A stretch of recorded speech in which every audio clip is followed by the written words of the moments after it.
of Representative Pfluger, and thank you for your work on this. This is extremely important, and no one has worked harder than the chairman has on this, so thank y'all. Thank all of you for being here. This is extremely important. In case you didn't know, I am a proud graduate of the University of Georgia. Go Dogs. And you know, look, we take our sports very, very seriously, especially football.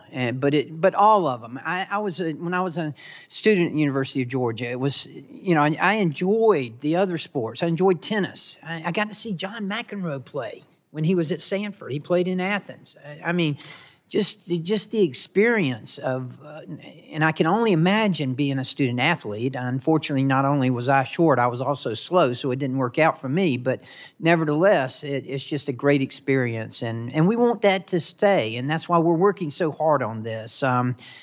In the Fair College Sports Act, which is necessary given the current state of the NIL ecosystem, I think it is necessary. We can't continue down the same path. I think everybody recognizes that, and we can't continue down the same path of abuse and the lack of transparency. We talk a lot about transparency here in Congress, and it's extremely important.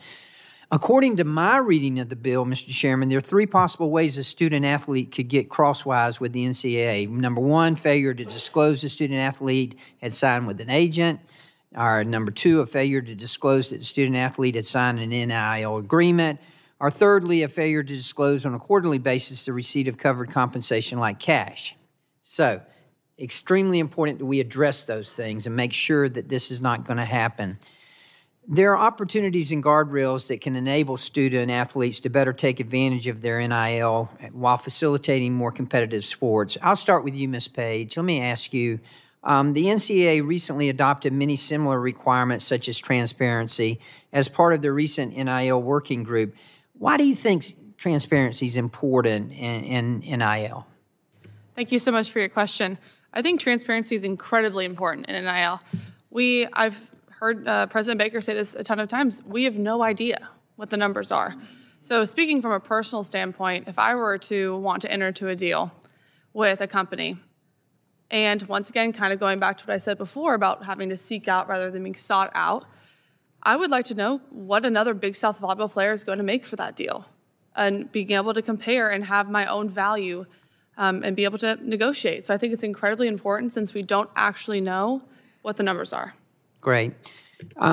Look, I'm a big champion of student athletes receiving compensation for their NIL, and it was a concern when I was in school at the University of Georgia. I graduated in I graduated in 1980. We won a national championship that year, and even then, some of the athletes were, especially football players, are saying, you know, the school's making all this money off my jersey with my name on it, and I'm not getting any of it. And I understood that point. That's why I'm glad to see this is happening. Commissioner Jackson, I wanted to ask you, how does this bill prevent college sporting events from being akin to some sort of live action commercial or of having payments tied to meeting performance metrics on the field? That has got to be a concern. I have to be candid.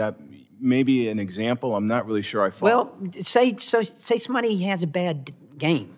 Or let me give you an example.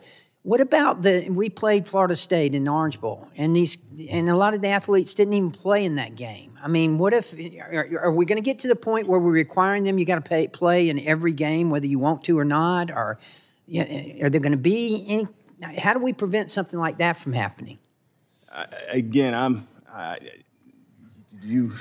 not quite sure I'm grasping the question, sir. Well, say a student athlete has got an NIL deal. Yes. And that is part of that deal is you're going to meet certain metrics. We got to prevent that, haven't we? Yeah, I think, yeah, I understand what you're saying now. What you're saying, if we get into a situation, an ideal, and student athletes, and actually to be quite candid, we're seeing some of this now, but in a more nefarious fashion. When we have our student athletes participating in NIDs, if they're not performing at a certain level, or, for example, they drop down in the roster, they don't get compensated. All of a sudden, that NIL becomes fraudulent.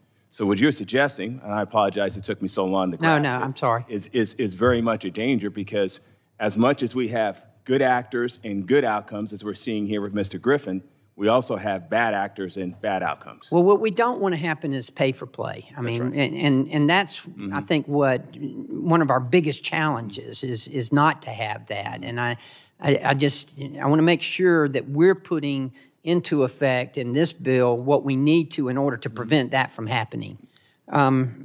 President Baker, is there anything we can do to prevent that? I think the proposal that we made, which we call Project D1, which creates an opportunity for D1 schools to basically make NIL a little closer to the campus. I think NIL on the campus would actually be good for women's sports, good for Title IX, and also better for transparency and accountability, but also to give schools the ability to offer enhanced educational benefits to their student athletes.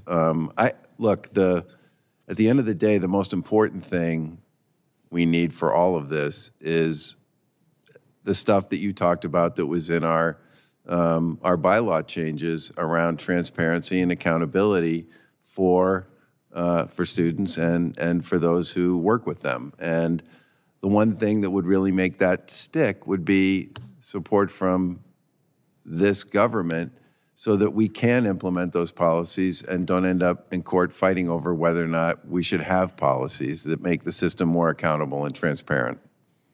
Thank you. I think that's really good advice and exactly what we're looking for. So thank all of you. This is extremely important, especially for college athletics and for fans like myself. So thank all of y'all for being here.